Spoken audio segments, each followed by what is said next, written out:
Movie stars with a man named Cooper, who was going to a concert with his daughter, where a famous singer Lady Raven was supposed to come. Cooper's daughter was a big fan of his. The concert was quite big with around 20,000 fans. Cooper's daughter's excellent school performance was rewarded with a special treat from her father. He took her to concert. Cooper noticed a heavy police and security presence in the building. The police officers detained a man for questioning, which made Cooper feel very nervous. He had a strange fear inside him as he waited for the concert to start in a few minutes. When Lady Raven graces the stage and begins to sing, the crowd erupts with excitement.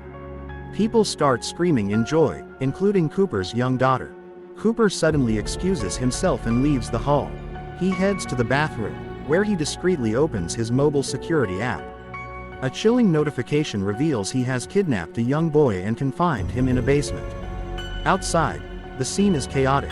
Law enforcement, including the FBI, has surrounded the building, their presence hinting at the grave nature of Cooper's crime. Cooper returned to the concert, but his worries intensified as he noticed the heavy police presence. He decided to leave halfway through the performance. Cooper's daughter expressed a desire for a Lady Raven t-shirt, but there was only one left in her size. Another girl was also eager to purchase it.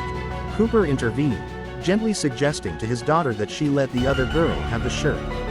Impressed by her understanding, the shop worker promised to set aside a similar t-shirt for Cooper's daughter when new stock arrived. Now Cooper thinks of taking advantage of this worker. Cooper inquired about the hiding security presence at the concert. The worker, while hesitant to divulge details, explained that there was a heightened alert due to the potential presence of a notorious serial killer known as the Butcher. The killer was believed to have a history of luring victims into traps and brutally murdering them. The police had chosen to stage the concert as a trap to capture the killer, hoping to draw them into the venue. The worker explained that the tight security measures were designed to trap the killer. With police and security personnel stationed at every exit, the only escape route was behind the stage. However, not everyone was granted access to that area. Upon hearing this, Cooper's initial amusement turned into a wave of dread. His breath caught in his throat as the gravity of the situation dawned on him. The realization that he was the killer himself jolted Cooper awake. He had brought his son with him to the concert. As he searched for a way out, he discovered that the exits were heavily guarded and required employee identification. Desperate, Cooper noticed a girl who appeared intoxicated. Cooper pushed the intoxicated girl to the ground, causing a commotion. A crowd gathered around him, and he seized the opportunity to slip away with his daughter. However, the heavy police presence outside forced him to return to the concert. As another song began, Raven called her backup singer onto the stage. Seeing this, Cooper decided to make a move. He told his daughter that there would be more excitement backstage. Surprised, his daughter questioned his suggestion, stating that he wasn't allowed to go there and that his words sounded strange. Cooper's daughter insisted that they were fine where they were. Undeterred, Cooper approached the same worker he had spoken to earlier. The worker informed him that new merchandise had arrived and offered to go to the store to purchase a t-shirt for his daughter. Cooper eagerly agreed to accompany him. As they reached the store, the worker asked Cooper about his profession. He replied that he was a firefighter.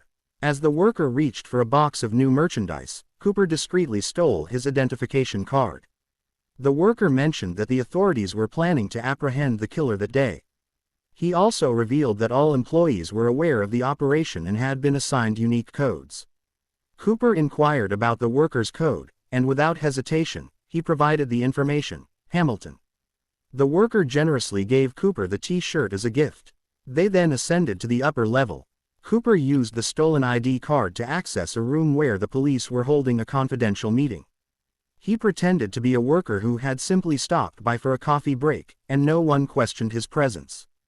Cooper began to sip his coffee. In addition to the ID card, Cooper also managed to steal a police radio.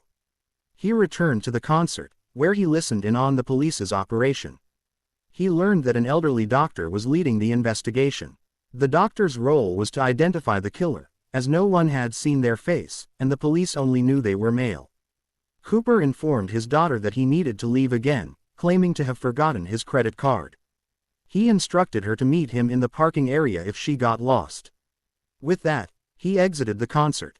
Cooper devised a plan to set off a fire alarm, causing chaos and confusion. He hoped to use the ensuing pandemonium as a cover to escape. The doctor's voice crackled over the radio, warning that the killer might attempt a desperate escape.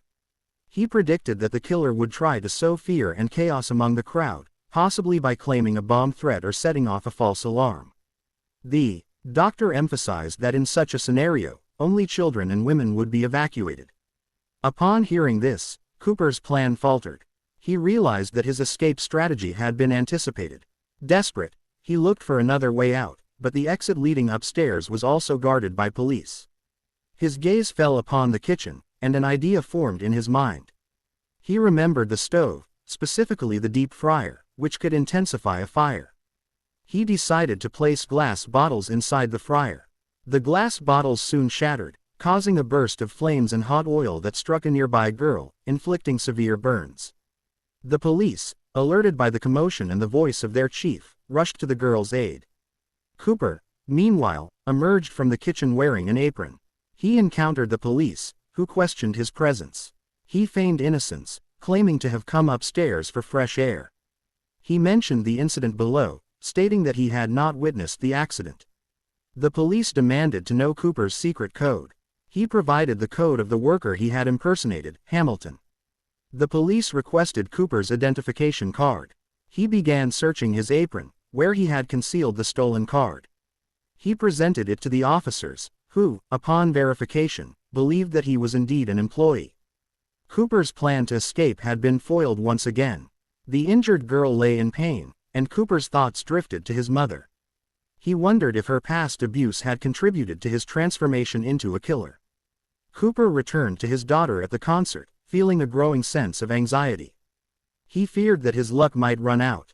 However, his daughter excitedly informed him that Lady Raven would be selecting a fan to dance with her on stage and backstage. Overjoyed at the prospect of backstage access, Cooper pondered his next move. He approached a member of Raven's entourage, showering the singer with praise. The group member revealed that he was actually Raven's uncle. Cooper seized the opportunity, claiming that his daughter was a huge fan of Raven and had recently recovered from a serious illness like cancer. Moved by his story, Raven's uncle decided to grant Cooper's daughter the chance to dance with the singer. The crowd cheered as Cooper's daughter was chosen to dance with Lady Raven. The two were escorted on stage, where Raven greeted Cooper's daughter warmly and began to dance with her. During the performance, Cooper noticed a girl in the audience who appeared to be on the verge of fainting. He quickly intervened, carrying her to the medical room. The group manager was impressed by his compassionate act. Once the dance concluded, the manager informed them that they could watch the rest of the concert from backstage. Cooper seized the opportunity, asking if they could exit through the backstage door to avoid the crowd. The manager agreed. As they approached the backstage exit, Cooper realized that police were stationed there, blocking his escape.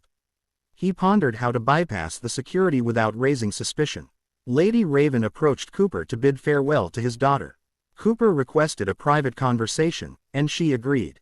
He confessed to her that he was the killer the police were searching for. He showed her a recording of himself kidnapping a boy and revealed his plan to release a poisonous gas in the room where the boy was trapped. Cooper demanded that Raven help him escape in exchange for the boy's life. Despite not knowing the boy, Raven agreed to save him. She took Cooper and his daughter into her car and began to drive away. The police were diligently checking everyone leaving the concert, but Cooper's cunning allowed him to evade detection. After traveling a short distance, Cooper asked Raven to drop them off. She insisted on taking them to their home.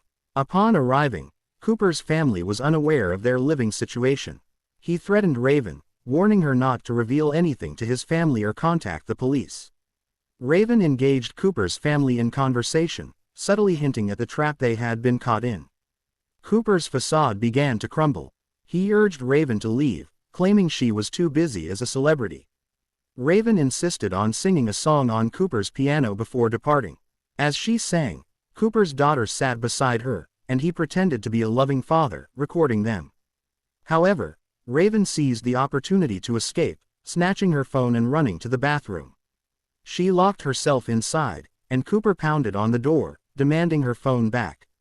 Cooper's family grew suspicious of the situation. Raven quickly turned on her phone and contacted the boy she had rescued. She asked him for his location, and he described a broken lion statue and a blue door. Raven devised a plan. She went live on Instagram, urging her fans to look for a house with a blue door.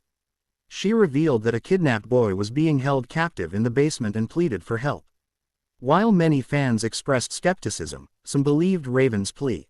One viewer, who had seen a house matching the description, contacted the police. Cooper, unaware of the situation, locked his family in an upstairs room and retrieved his phone to check on the boy. To his shock, he discovered that the boy had been rescued. Enraged, Cooper grabbed Raven and forced her into his car. His family, having escaped through an unlocked window, confronted him. Cooper, realizing his mistake, struggled to control his anger. His wife revealed that she had set the trap to catch him, suspecting his involvement in the killings. The police arrived, surrounding the house. Cooper's family was taken into custody, while Raven was also apprehended. However, Cooper managed to escape again, having hidden a tool in his son's bicycle that allowed him to break free from his handcuffs. As night fell, Cooper drove away, his car becoming stuck in traffic. Raven took advantage of the situation, breaking free from her restraints and calling for help. The crowd gathered around the car, and Cooper, unable to move forward, abandoned the vehicle and escaped on foot. The police arrived and arrested Raven, believing Cooper to be still inside the car. However, Cooper had managed to slip away unnoticed. The police searched the house but found no trace of him. They discovered a hidden tunnel leading to a neighbor's garden, through which Cooper had made his escape. Cooper's wife returned home, finding her child safe at her aunt's house. The police were there to protect her. As she entered the kitchen, she encountered Cooper, who had managed to return undetected. Cooper's wife confronted him, revealing that she knew he was the killer. She had followed him to the concert venue and discovered evidence linking him to the crimes. She had set the trap to expose him. Overwhelmed with guilt and despair, Cooper decided to kill his wife and then himself. However, as they sat down to eat a pie she had made for Raven, Cooper realized that his body was reacting strangely. He felt dizzy and struggled to control himself. Despite his attempts to harm his wife, the police arrived and shot him, bringing his reign of terror to an end. As he lay dying, Cooper saw his son's bicycle, a reminder of the two. As the police transported Cooper away, a chilling detail emerged. He had secretly broken a wire from his son's bicycle and concealed it. He used this wire to unlock his handcuffs, a testament to his cunning and determination. Cooper's eerie smile suggested that his reign of terror might not be over. The thought of his continued violence was terrifying, and the story concluded with this unsettling image.